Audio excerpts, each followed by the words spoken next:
The first time I saw Ethan, my breath caught like a deer in headlights, frozen in the glow of his hazel eyes. He walked into the cramped office of Harper & Sons, a small-town law firm in upstate New York, with a confidence that felt like a summer breeze, effortless, warm, disarming.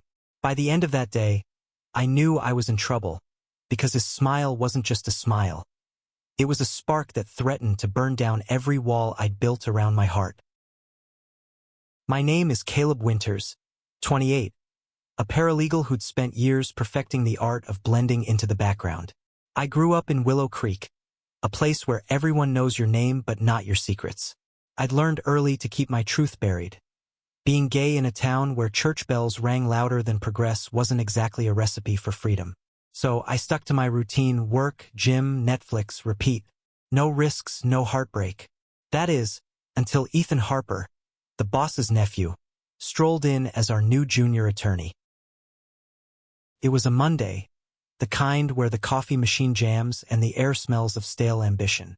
I was sorting case files when Ethan appeared, his tailored suit hugging his frame just enough to make my pulse stutter. "Hey, you must be Caleb," he said, his voice smooth like whiskey over ice. I nodded, muttering something incoherent, my eyes traitorously lingering on the way his lips curved. He didn't just shake my hand. His touch lingered, warm and deliberate, like he knew something I hadn't admitted to myself. The office was small, barely 10 employees, so avoiding Ethan was impossible. We were paired on a property dispute case, which meant late nights poring over documents in a conference room that smelled of old paper and new tension. He'd lean over my shoulder to point at a clause, his breath grazing my neck, and I'd forget how to blink. "You're good at this, Caleb," he'd say, his gaze holding mine a beat too long. I'd mumble a thanks, pretending I wasn't unraveling inside. Willow Creek wasn't ready for someone like Ethan. He was 30, fresh from a big city firm in Boston, with a charm that could disarm a jury or a heart. He didn't hide who he was. Openly gay, unapologetic, with a rainbow pin on his briefcase that screamed defiance in a town that whispered tradition. I envied him, the way he carried his truth like a badge instead of a burden. But envy wasn't the only thing stirring in me. Every glance, every laugh we shared over bad coffee, felt like a step toward a cliff I wasn't sure I could jump off. One evening, after a grueling day, Ethan suggested we grab drinks at the Rusty Anchor, the only bar in town that didn't double as a church social. I hesitated. Small towns have big ears. But his grin was a dare I couldn't resist. The bar was dim, all chipped wood and neon signs, and we sat in a corner booth, nursing beers. "So, Caleb," he said, leaning forward, "what's your story? You don't strike me as the type to stay in Willow Creek forever." His eyes searched mine, like he could see the parts of me I'd locked away. I deflected, talking about high school football and my mom's famous apple pie, but Ethan wasn't fooled. He leaned closer, his knee brushing mine under the table. "Come on, there's more to you than that," he pressed, his voice soft but insistent. My heart pounded, a warning and a plea. I wanted to tell him everything, how I'd loved in secret, how fear had kept me silent, but the words stuck like stones in my throat. Instead, I changed the subject, asking about Boston. He humored me, but his gaze never wavered, warm and steady, like he was waiting for me to catch up. Days turned into weeks, and Ethan became my orbit. We'd work late, share takeout, and trade stories that danced around the edges of something deeper. I learned he'd left Boston after a bad breakup, chasing a fresh start. "I wanted a place where I could be myself," he said one night, his voice raw. "But I didn't expect to find someone like you." My chest tightened, and I stared at my laptop, pretending I hadn't heard the weight in his words. The turning point came during a rainstorm. We were stuck at the office, the power flickering, and Ethan suggested we wait it out in the break room. The air was thick with the scent of wet earth and unspoken truths. He sat across from me, his shirt sleeves rolled up, hair slightly mussed. "Caleb," he said, his voice low, "why do you keep running from this?" I froze, my heart a drumbeat. From what? I asked, though I knew. He leaned forward, his hand reaching for mine. From us. His words hung in the air, heavy as the rain pounding the windows. I wanted to deny it, to laugh it off. But Ethan's hand on mine was an anchor, grounding me in a truth I'd spent years dodging. I'm not running, I lied, my voice barely a whisper, but the tremor in it betrayed me. Ethan didn't push, but he didn't let go either.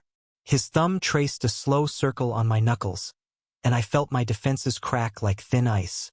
I see you, Caleb, he said, his hazel eyes piercing through the dim light. You don't have to hide with me. It was the kindest thing anyone had ever said to me, and the scariest. Growing up in Willow Creek, I'd learned to hide before I'd learned to love. The town's unspoken rules were clear: fit in or fade out. I'd chosen the latter, but Ethan was rewriting the script. We sat there, the storm raging outside, until the silence between us felt like a third presence. Finally, I pulled my hand away, not because I wanted to, but because I didn't trust myself to stay in control. I need time, I said, my voice rough. Ethan nodded, his expression soft but resolute. I'm not going anywhere, he replied, and damn if that didn't make my heart ache. Work became a tightrope. Every shared glance, every accidental touch, was a spark in a powder keg. I threw myself into case files, hoping distance would dull the pull, but Ethan was relentless in the best way. He'd leave sticky notes on my desk with dumb jokes, bring me coffee just the way I liked it, and ask questions that dug deeper than I was ready for.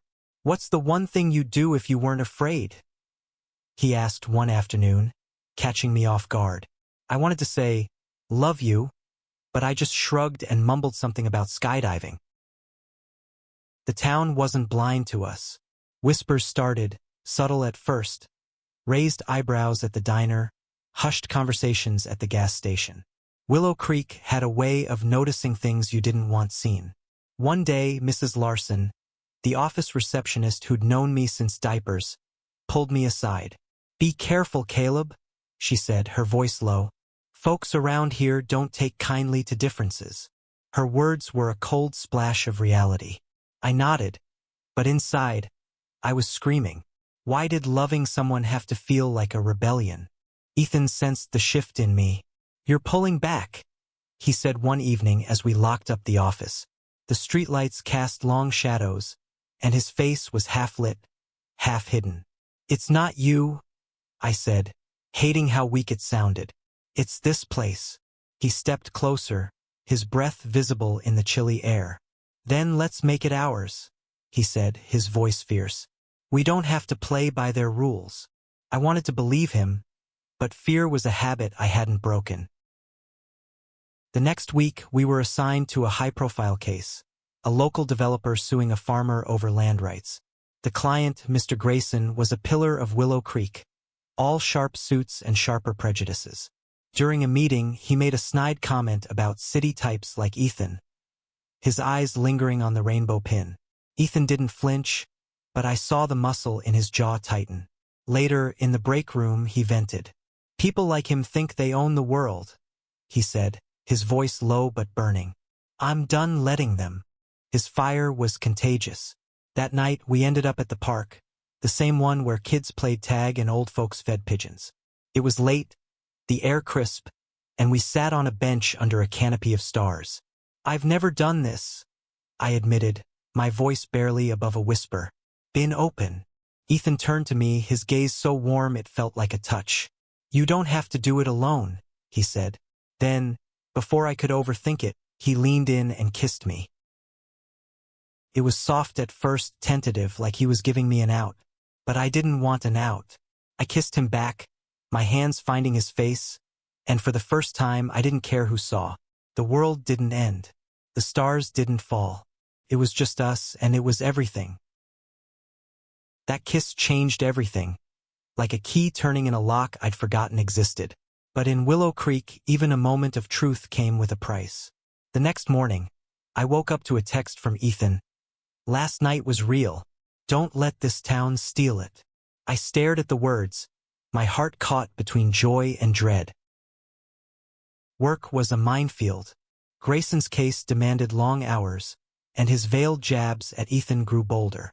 "Don't need no distractions," he'd say, eyeing us like we were a problem to be solved. Ethan handled it with grace, but I could see the strain in his tight smiles. I wanted to protect him, to shield us both, but every step forward felt like a gamble. The office gossip didn't help.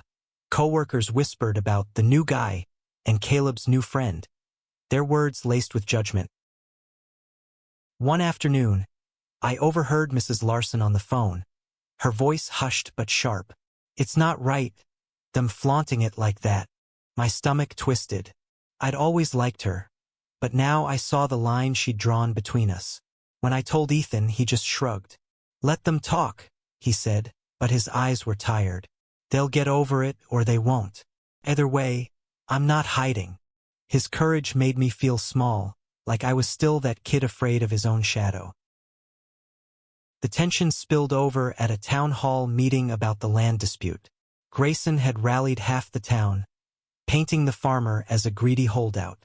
Ethan, presenting our case, was brilliant, sharp, passionate, undeniable. But when he mentioned fairness and community, Grayson smirked and muttered, "Not like you'd know about community." The room went quiet, the air thick with unspoken accusations. I wanted to stand up, to say something, but my voice stayed locked in my throat. Afterward, Ethan was quiet, his usual spark dimmed. We drove to the lake, a place I used to escape to as a kid. The water was still, reflecting the dusk like a mirror. "I'm sorry," I said, my voice breaking. "I should have said something." He shook his head, his hand finding mine. "You're here now," he said. "That's enough." But it wasn't. I wanted to be as brave as he was, to love him without fear. The next day, I decided to try. I wore a pride bracelet to work, a small thing Ethan had given me weeks ago. It felt like a neon sign, but when he saw it, his smile was worth every nervous heartbeat. "Look at you," he teased, his voice warm. For a moment, I felt invincible, but Willow Creek had other plans. Grayson cornered me in the parking lot that evening, his face red with barely contained rage. "You and your boyfriend think you can parade around like this is San Francisco?" he spat. "This is my town."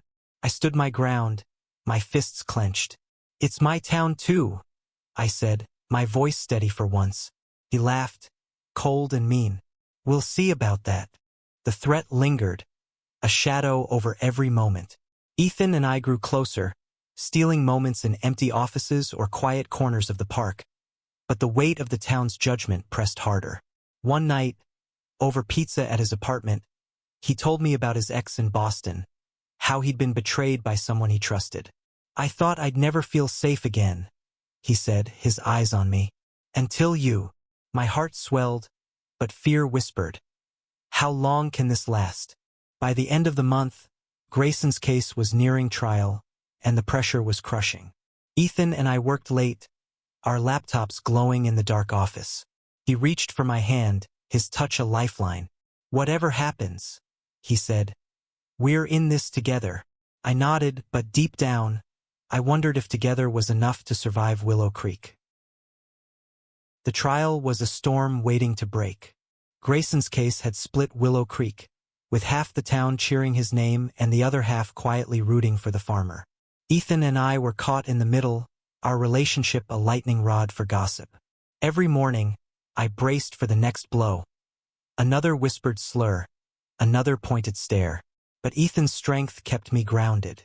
"They don't get to define us," he'd say, his hand squeezing mine.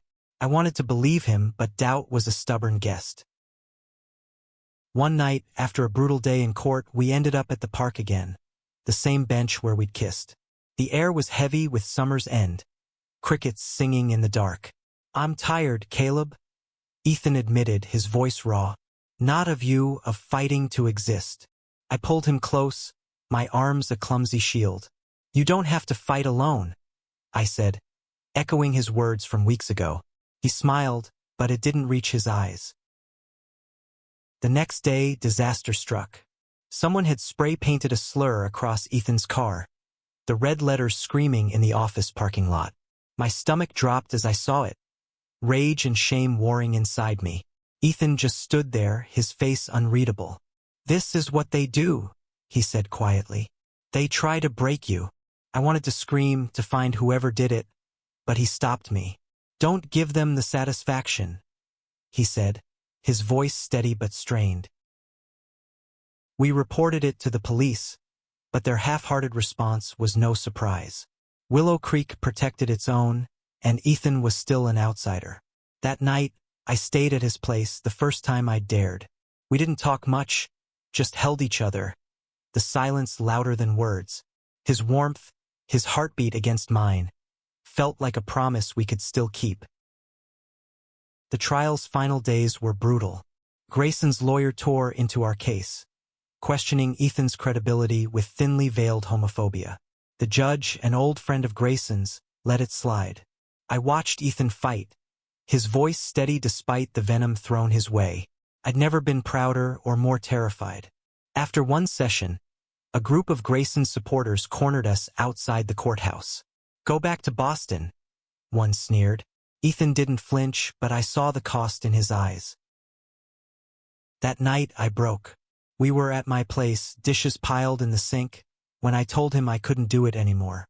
"I'm not strong enough," I said, tears burning. "This town, these people, they'll destroy us." Ethan knelt in front of me, his hands on my face. "They only win if we let them," he said, his voice fierce. "I love you, Caleb. That's worth fighting for." His words hit like a tidal wave. He loved me, and God help me, I loved him too. The next morning I made a choice. I went to the office early and drafted a letter to the local paper, outing myself and calling out the town's hypocrisy. My hands shook as I typed, but Ethan's courage had lit something in me. When I showed it to him, he didn't try to stop me. "You're braver than you know," he said, kissing my forehead. I sent the letter knowing it would change everything. The fallout was immediate. My phone buzzed with messages, some supportive, most not. My mom called, her voice trembling but kind. "I just want you to be happy," she said, and I cried for the first time in years. At work, Mrs. Larson avoided my eyes, but Ethan was there, his presence a steady flame. We were in this together, for better or worse. The letter hit Willow Creek like a stone in still water. By noon, the town was buzzing, some with anger, others with quiet support. Strangers approached me at the diner, some offering handshakes, others glares. But Ethan was my anchor, his warm gaze steadying me through the chaos. "You did something big," he said, his voice proud. "You gave us a voice." The trial ended with a compromise. Grayson got his land, but the farmer kept enough to survive. It wasn't a win, but it was fair, and Ethan's work had made it possible. At the office, he was hailed as a hero by some, a troublemaker by others. I didn't care. He was mine, and I was done hiding it. We started small, holding hands in public, ignoring the stares. The rusty anchor became our haven, where the bartender slipped us free drinks and old friends began to soften. My mom invited Ethan for dinner, her apple pie a quiet apology for years of silence. It wasn't perfect, but it was progress. One evening, we returned to the park, the bench where it all began. The air was cool, the stars bright above. Ethan carved our initials into the wood, a small act of defiance and love. "This is our place now," he said, his smile brighter than the moon. I kissed him, not caring who saw. For the first time, I felt free. Willow Creek didn't change overnight, but we did. We built a life messy, real ours. Ethan taught me that love wasn't just a feeling. It was a choice, a fight, a promise. And every time his gaze met mine, I knew I'd choose him again, no matter the cost.